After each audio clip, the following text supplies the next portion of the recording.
Hi, welcome to another video in this mobile application development learning series. I am Ghanshyam and I am the head of technology and ecosystem enablement at Be Ahead Private Limited. In this video, I'll be talking about porting your existing NDK applications to x86 platform or the Intel platform. I will be talking about the different types of NDK apps, the best known methods for developing native code or in better words for porting native code. I'll be talking about how to optimize your code for Intel platform, and finally I'll be showing you a demo of porting your existing NDK app into x86 platform.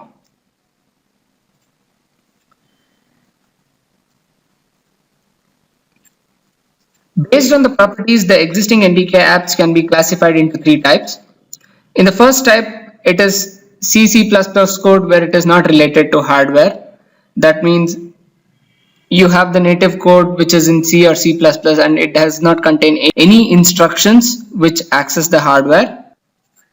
Second type is the application uses a third-party DLL or third-party shared object. And finally, the application contains assembly code which is highly related to non-Intel architecture platform. Now that we know what are the different types of NDK apps, let us know what are the best known methods for developing native code or what are the best known methods for porting your native code. There are two methods which are well known for developing native code. One is a forced memory alignment and the second one is porting the assembly level code to SSSE3. There can be memory alignment mismatches when porting your existing C or C++ code from non-Intel architecture to Intel architecture. Consider a structure which has two int variables and one long variable. So we have int variable 1, long variable 2, int variable 3. In case of non-Intel platform, you can see that it is automatically taking a double alignment. Each and every variable is taking a double M align. So even int occupies a size of 8 bytes, long occupies a size of 8 bytes, and the other int variable also occupies a size of 8 bytes. Whereas in case of x86 platform, you can see that int has occupied only 4 bytes, whereas long has occupied 8 bytes. So this can be corrected by providing a M-align double switch during the compile time. So if you compile with the flag M-align -double, you can see that both non-Intel as well as Intel architecture occupies the same size. Next, we will look at porting to SSSE3. Next is porting to SSSE3. Before understanding what is SSSE3, let us understand what is Neon. Neon is an ARM technology primarily used in multimedia applications. It is documented that Neon is a 128-bit SIMD engine based technology. So SIMD means single input multiple data. It is also documented that Neon instruction performance is 3 times better than the ARM v5 architecture. Now let us look at SSSE3. SSSE3 means Supplemental Streaming SIMD Extensions number 3. This is also a 128-bit engine which deals with packing of floating point data. And it is the 4th iteration of SSE technology by Intel. When porting from Neon to SSSE3 at assembly level, we need to note two key differences. The first difference is the endianness. Intel supports only little endian assembly, whereas ARM supports both big endian and little endian. The second key difference is granularity. If we compare two instructions between the SSE and Neon, we can understand this in a better manner. Consider addps instruction in Intel and vadd.ix in case of Neon. In case of the Neon instruction, vadd.ix, x can be replaced by either 8 or 16 based on the data which has to be handled. So you can find that it provides more granularity on the data to be handled when compared to the SSE instruction.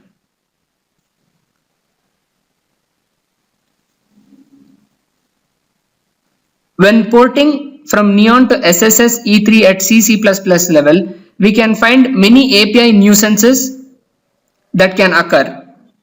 One assumption which is made is that inline assembly isn't being used. Now moving towards the performance tuning or the optimization. First point, use inline functions. The inline functions are best used for small functions like accessing private data members.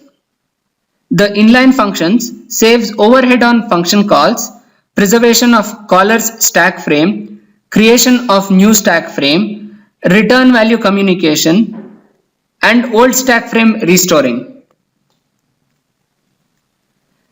Second point to be noted is using float instead of double. FPU is the floating point unit that is part of the computer system. The Intel Atom platform has FPU enabled.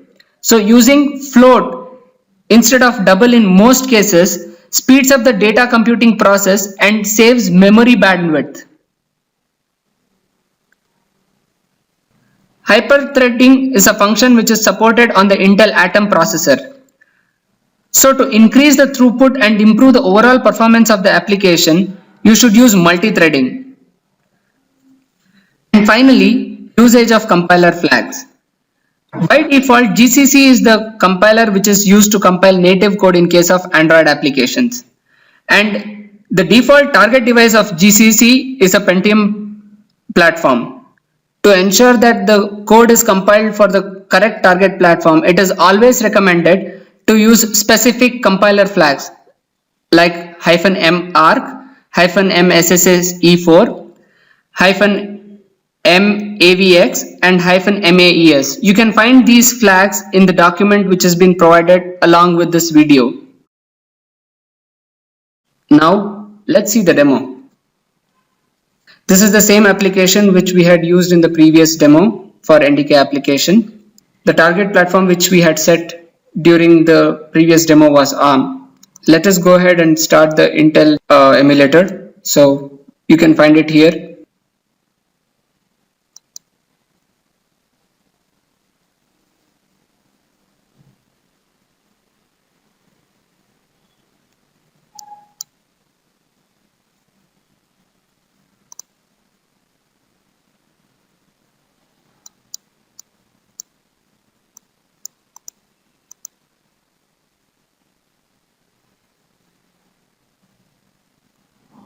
Now let us try to run this application on the Intel emulator.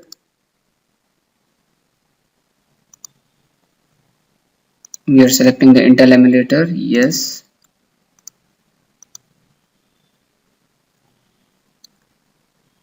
So even on the emulator you can find there is a lag when the application is coming up.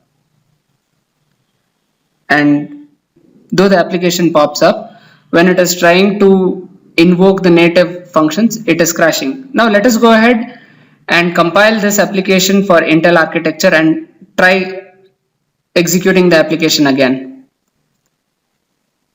Let us do a NDK build clean and then build it for x86 specifically.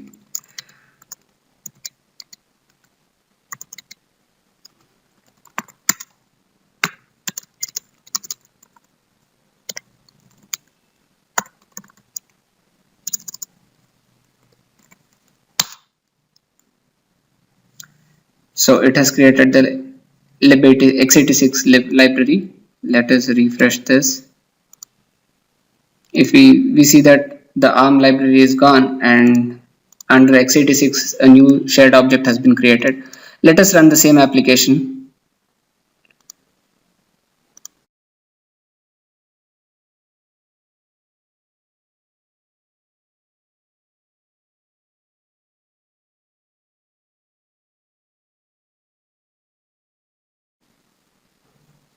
So the application executed.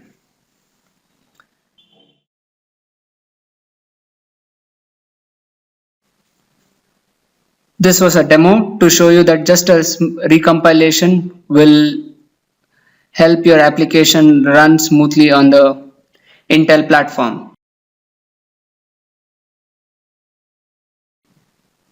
If you have any questions with putting your applications from non-Intel platform to Intel platform, feel free to write us an email at intelaps@beahead.biz. Thank you.